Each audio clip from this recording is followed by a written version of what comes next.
Good evening, my friend. Welcome to another big hour on telly. I can guarantee you this. We've got about 24 hours worth of news to get through. We'll do it in the next hour. You'll have a lot of fun while we do it, including I had a fascinating conversation over the weekend about tax, about if you change this and you change that, what would end up happening.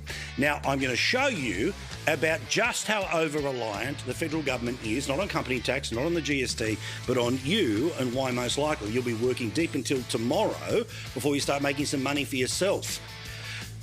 Barnaby Joyce is going to have to make a choice sooner rather than later, which is with One Nation in the numbers that it's having right now, they look like they could have a pretty successful run in the lower house. But Barnaby Joyce has told us that his plan is to run in the upper house. What will he choose? How will he choose? And apparently he's the man in charge of their campaign to take a seat off the Libs in the seat of Farah. I'll explain how preferences worked at the last election and how some parties you would have thought would be more friendly to a One Nation could actually be quite the opposite. Plus, what the hell is going on here?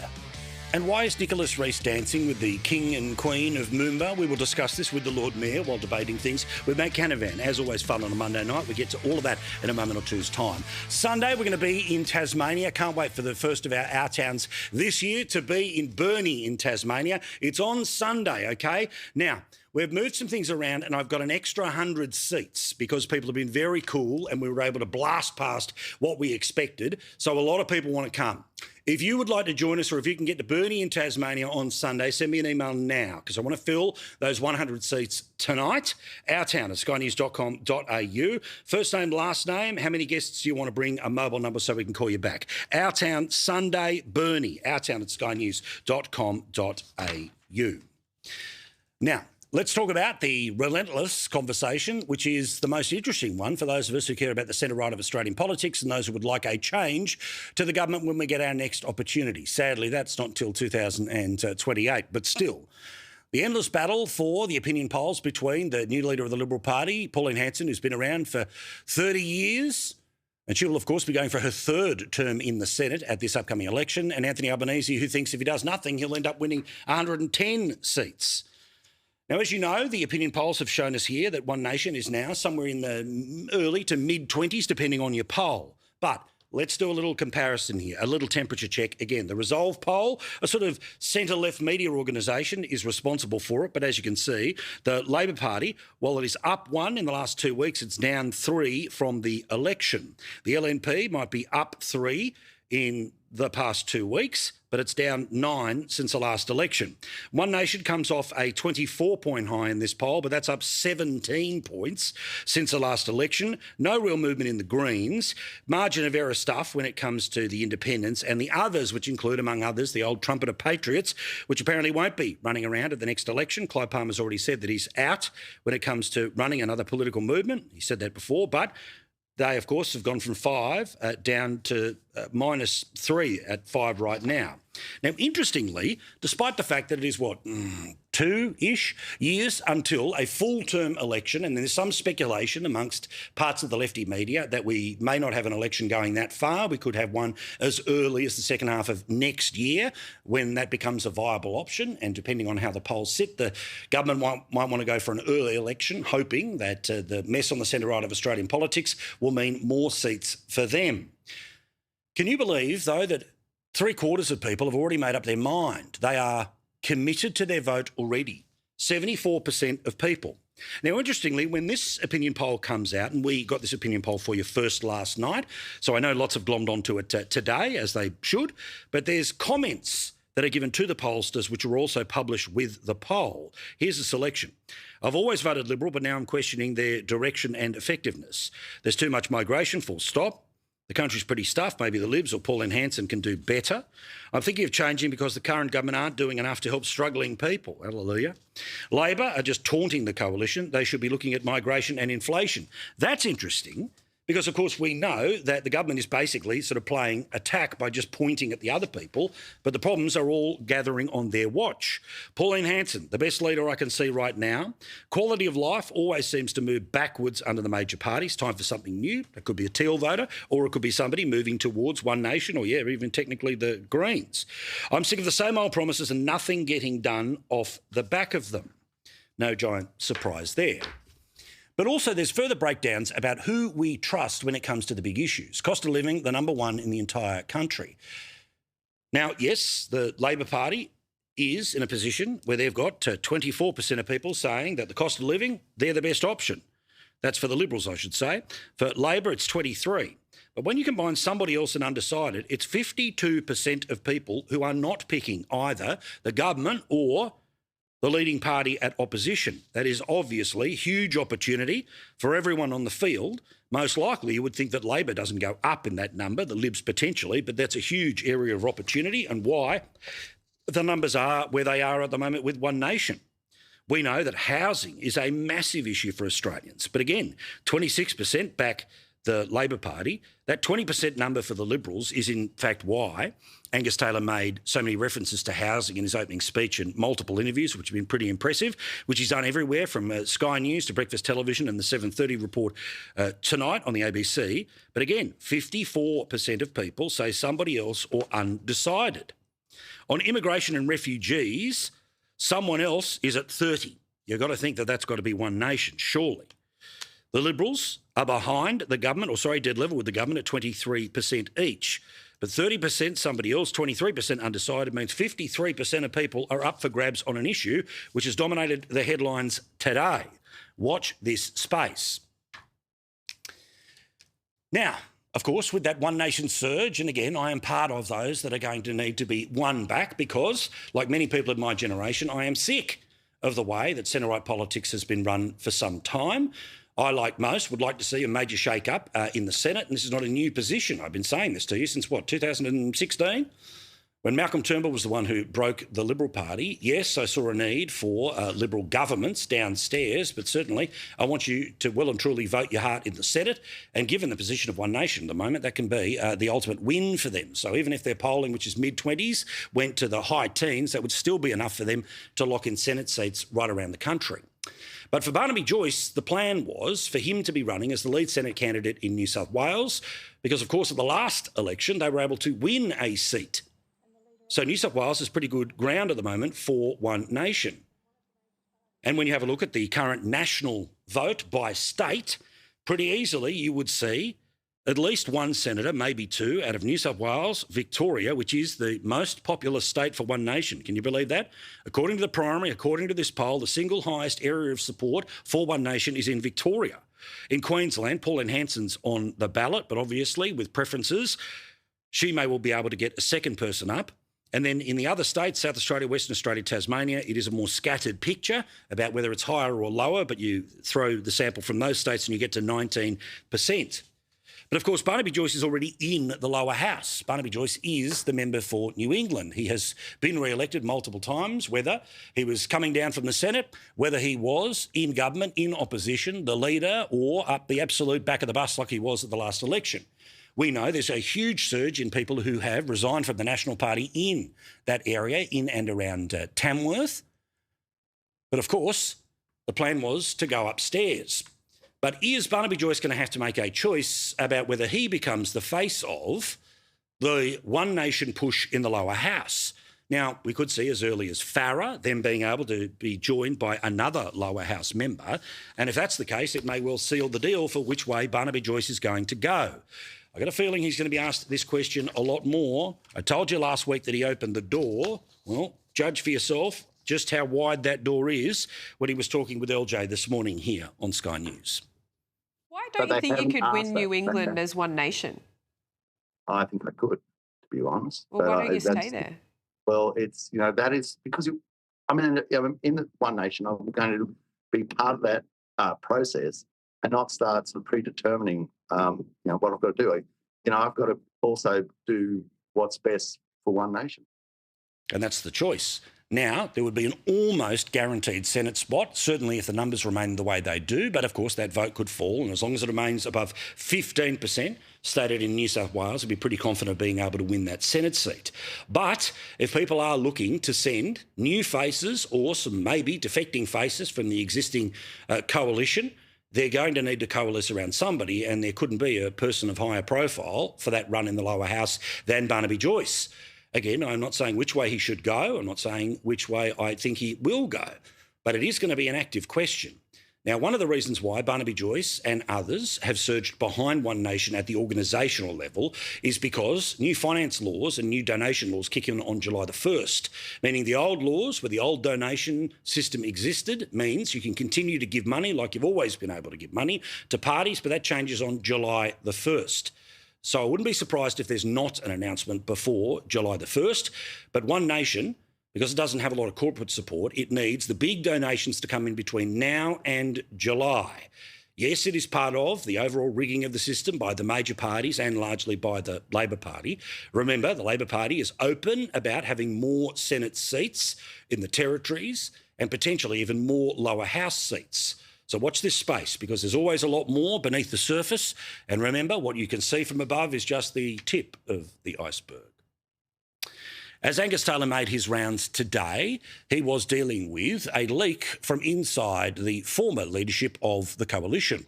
I don't know if it's someone behind the scenes. I don't know if it's Susan Lee on her way out, but who cares? We will never know.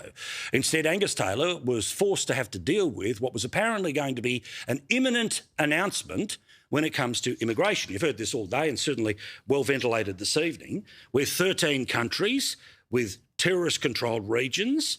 So maybe not everyone from all of those countries, but people coming from certain parts of their countries wouldn't be able to come into the country here. Now, the fine print suggested that it would be for the first 100 days of a new government, but we'll see. The Liberal Party is proposing banning immigrants from countries like Egypt, Palestine and the Philippines. The proposed policy could result in up to 37 regions under the control of 15 listed terrorist organisations being designated. Also, Algeria, Egypt, Lebanon, Libya, Mali, Niger, Nigeria, Palestine, the Philippines, Gaza, sort of a repetition, but still, Somalia and Yemen.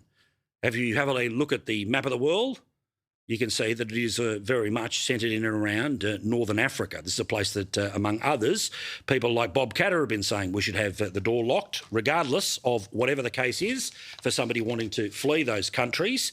Well, all of this was confronted today by many of the media appearances, but certainly head-on this evening when Angus Taylor made his first appearance as leader on the 7:30 report. Now, they didn't go for the normal low blow. There wasn't a lot of back and forth in fighting, but this was his answer to the policy when asked directly about it.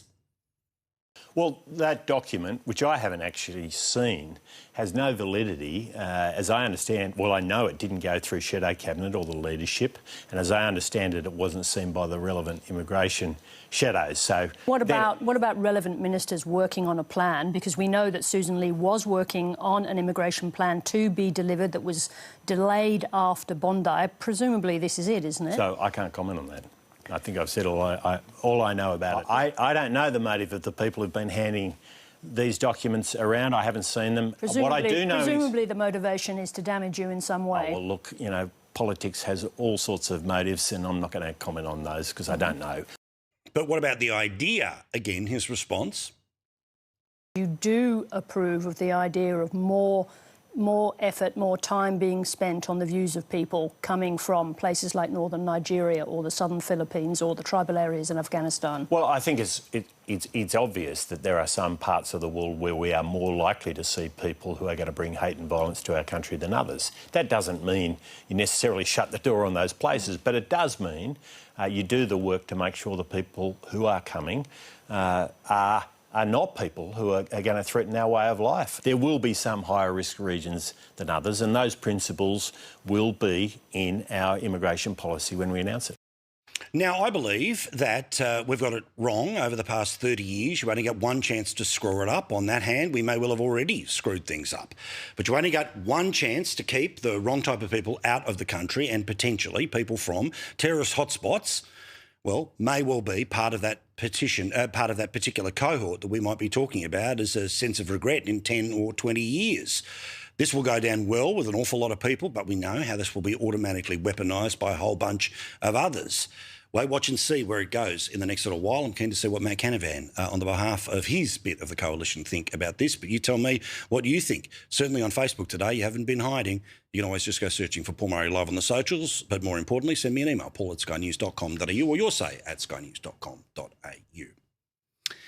Now, I had a fascinating conversation with some people on Friday night as the sun was almost coming up. Yeah, it was one of those nights. It was a fun night. Well, we were talking about tax And I've had some conversations with people over the past couple of weeks who believe that things like a higher GST and lower income tax would obviously be better because the less tax you pay as an individual, the more tax you pay, depending on how much you spend and the amount that you spend on the things that you spend, could start to balance the books. But everyone, when I have this conversation, regardless of how informed or just guessing they might be about the tax system, is always surprised because this is how unbalanced our system has become. The individual is responsible for a huge amount of the tax that becomes the revenue for the government. There is only a fraction that comes from companies, all the way from the multi-billion-dollar corporations and banks. And then, of course, there's the GST. Now, remember, the GST is not how the federal government funds itself, but the taxes that were gotten rid of under tax reform under John Howard from the states, meaning that the GST replaced that revenue and every dollar of GST money gets divvied up and sent back to the states. But have a look at just how unbalanced the system is. Now, again, those who talk about tax reform, we need to understand not just the size of the pie, but how big the personal income slice is of the pie. According to MyEFO, which doubles down on the numbers from the budget last year, $350 billion comes from the average worker. $144 billion comes from the companies of this country, big and small. And GST is under $100 billion. So while I leave that up on the screen, I want people to understand that even if you doubled the GST to 20%, presumably that number, well, it doesn't go much higher than a little more than what's got in company tax. Now, companies will always argue that their tax should be lower. Why? Because they can reinvest, but many companies are listed on the stock exchange, which means they produce a dividend, and that is what they like to pay back, more so than money to the country via company tax. But it is very, very poorly balanced when obviously there are millions and millions of workers as opposed to, thousands and thousands of companies. But that's the size of the pie, 357 versus 95 billion. And of course, the government has a problem because it is in a world of pain. It has promised us that there will be at least 10 more budget deficits, and their expectations of the next 40 years is that every year we'll have a budget deficit. Now, of course, will there be some spikes and some accidental surpluses and here and there? Sure. But structurally, the federal government plans to spend more than it takes in. No matter how big the population, no matter how large the company, or no matter how much you spend on things that are charged by the GST. So interestingly, there is a conversation being had about how do we rebalance the system. Now, obviously, the government would like to pretend that they are saving money, but they introduce new spending, billions and billions each and every election, big new bureaucracies moving through to things probably that'll either be a core promise or beginning to be delivered before the next election, of things like free childcare, let alone the NDIS, the pension and all the rest of it. Treasurer Jim Chalmers is being urged by the International Monetary Fund, not unserious people, to use the May budget to embrace far-reaching tax reform, an increase in the GST, overhauling capital gains tax, cutting company tax to lift standards and get the economy growing faster. Can we go back to that slide about the division of taxes? Now, again, I'm pro-business. I like the idea of small companies paying less tax because it is so burdensome. But even if the GST went up by double and company tax goes, down by 10%, you're essentially washing the same dollar amount. You're just getting it from different areas. But the actual area that would unlock more money in more people's pockets is, of course, personal income tax. So interestingly, in the opinion polls that I've just been diving through earlier today, not just about One Nation, not just about which party we like when it comes to the issues, there were a couple of questions that were asked about tax, including tax cuts, that being, presumably, things like income tax. Only 50% of people support income tax cuts in this budget. Just 50% of people? Who are the 11% of people who think, no, I absolutely oppose income taxes coming down? 51% of Labor voters say, yeah, cut them. Coalition voters, 55. Greens voters, 50. The One Nation voter, only 45% believes, apparently, in cutting personal income taxes. Fascinating to see. However, how should they fund a tax cut? How should that number of more than $300 billion start to come down? Well, they want the government to cut spending. 66% of people agree that government needs to cut spending. Of course, the reality of elections is that, well, we know how one side likes to frame it and how they always weaponise the other side, trying to do exactly what 66% of people, 2/3, claim to be what they want to happen in a budget. 58% of people want to increase tax on banks. Well, of course, because they have multi-billion-dollar profits, right? Mining companies. Well, as David Pocock showed in the Parliament, that there is more money being collected in beer taxes than in particular gas taxes. What about getting rid of negative gearing on investment properties? Doesn't break 50%, 46%, reducing the 50% concession and capital gains tax, 40%, reducing superannuation taxes, 36%, but as you can see, a higher jump there at 24% saying no, and an increase in the GST, 54% say no. So let's go back again to that division of income tax, where apparently only 50% of voters say they should cut that $357 billion source of revenue. The International Monetary Fund says that we need to cut $144 billion worth of revenue that comes from companies. And 54% of people would not want an increase in the GST, which makes up less than $100 billion. So the question is, how do you cut spending? You see, the budget documents, as I have said, are about committed spending. Things like an NDIS that only become more expensive the more people who access it, and that's not rawly about immigration, but that is about all people from everywhere, from the hospitals being born in the hospitals here, yes, to the people coming into the country, but people who eventually need access to the NDIS. It could happen through accidents. It could happen through chronic disease, which doesn't become more debilitating until later in life. All of that, of course, covered by the NDIS. Now, when the government says that they want to do what the majority of voters say, which is cut spending, remember, 66% of people say cut government spending because they don't like the idea that we have deficit after deficit after deficit where they will spend more than they take for the next 40 years. When the government talks about a reduction in government spending, this is how they sell it to you. Savings. Savings. Savings. Savings. Savings. Savings. Savings. Savings. Savings. But when the same ideas are made by the opposition, they weaponise it using the C word. Cuts. Cuts. Cuts. Cuts. Cut. Cuts. Cuts. Cuts. Cuts. Cuts. Cuts. So the recognition is with a structural deficit, with a guarantee of budget deficits for the next 10 years and high likelihood of the 10 years after, the 10 years after and the 10 years after that, the $1 trillion in debt now, which of course grows with this year's deficit, next year's deficit and until we go way past $1 trillion. That happens this financial year. And no doubt when we have this conversation in some way, shape or form, 10, 20 or even 30 years later, still a young fella, it would be closer to $2 trillion. So today, Angus Taylor, I thought, made a very interesting suggestion, which was, why don't we do this together? Now, you can call it savings, and I know that politically you'll bash me over cuts, but we've got to do something here.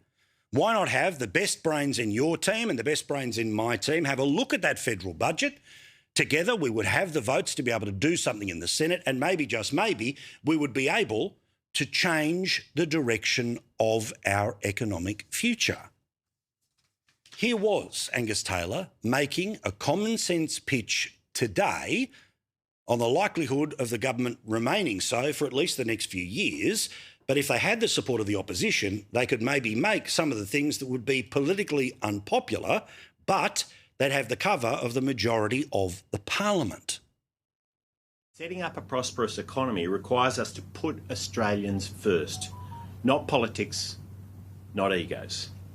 And it's in that spirit that I wrote to the Prime Minister, Anthony Albanese, yesterday, proposing the establishment of a bipartisan task force on spending restraint.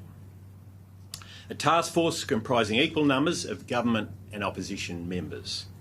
A task force with the objective of identifying and agreeing to practical measures to reduce inflationary spending and commence budget repair. Now, at a barbecue, this is what everybody wants. Now, we understand that every 3 years they have to go to war with each other to try to hold on to or to take power. But why not this as an idea? I would extend it to the minor parties in representation in the parliament and those like One Nation that have significant public support right now. I'd even let a teal or two in. Because if the majority of the parliament is able to get to a compromise position, it's not about the uni party taking care, but it means that what's tough for you is tough for me, is tough for them, ends up being better for everyone else. But of course, because the government wants to pretend that they are trimming their sails while they're actually adding a new spinnaker to budget deficit, and they know how effective he cuts, you pay was at the last election, Jim Chalmers not interested in bipartisanship, or dare I say, even working together with anyone, because of course he's the genius in the room. After the way he failed as Shadow Treasurer, he should be let absolutely nowhere near a budget. He is the last person that anyone should be taking advice from or lectures from when it comes to the budget position or spending restraint. So politics as usual. But 66% of people, the total voters, yes, some Labor, yes, some Greens, yes, some One Nation, yes, some Coalition, they want the government to pull its head in. Because the government, when it spends more than it gets, adds to the debt, to the debt, to the debt, to the debt. And while the lights won't turn off anytime soon, the reality is that debt goes from being the 10th biggest thing we spend on the budget to eventually it goes, like in Victoria, into the top 5, meaning we'll spend more money on things like servicing debt than our national defence. One last thing from these polls about what people think should be cut from the federal budget. Well, unsurprisingly, I would suggest that the centre-right of politics is the one that has rallied around the idea of foreign aid, 53% of people. But let's be honest, 53% of people might like cutting back on foreign aid. They'll say we have to pay foreign aid because every dollar we don't spend in a place like Papua New Guinea means China steps in and we get squeezed in. And the overall foreign aid budget, well, it's not that massive, but still. What about renewable energy programs? Almost 30% of people. I can't believe they'll do this anytime soon, but maybe cut back on the dole, cut back on the NDIS, cut back on defence, and so on, all the way down to 5% of people who think that the age pension is clearly too much. I disagree with each and every one of those people. But we'll see what happens. That's what comes from the Resolve Political Monitor. Let's get to a couple of things that I want to mention before we finish up and get into the debate this evening, including the Liberal Party has not released its review into what went wrong in the 2025 election, and it looks like they may never actually release what that is. In fact, a controversial Liberal Party review of its historic 2025 election defeat, which warns a leader must never again be allowed to run their own campaign, may not be made public over concerns of some party executives that it could further damage the Liberal standing with voters. And now that the person who was against tax cuts and the one who lost the debate on work from home are now the leader and deputy leader, you would imagine that this thing may never see the light of day. Let's talk about schools in Queensland and the violence that is happening in those schools, which does yet again show us that the kids aren't all right, and there's a lot of kids that are causing significant physical harm to their teachers or teachers' aides. New data has revealed there were 13,445 occupational violence and aggression inquiries into teachers and teachers' aides, which were lodged last year, up 13% from 2024. It equates to about 70 teacher injuries across the state every school day last year. That's up from 61 the year before. It's a situation a teacher is comparing to domestic violence in the classroom.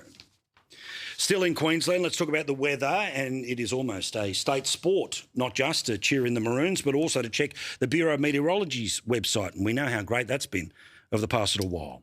Well, people were being told, as late as Sunday, that there was a flood alert for southeast Queensland, particularly Brisbane. Well, guess what? The BOM predicted 300 mils of rain. The Bureau of Meteorology has defended its warnings of a weekend deluge in Queensland, leading local councils to activate major flood measures, but only 30 mils actually fell. The embattled Weather Service, in its excess of 300 mils in parts of the south, said it would happen between Friday and Sunday. The meteorologist says that some of the higher-end numbers could certainly exceed more than 200 mils. Wouldn't rule out 300 mils. Well, they only got it wrong by 270 millimetres. What the result was that local councils decided to set up places where people could sandbag. Of course, there was no need for the concern, and the argument may well be to be better warned than not, but perhaps the Bureau could just get it slightly better. They were still doing that on Sunday when the rain in the southeast was just 30 mils.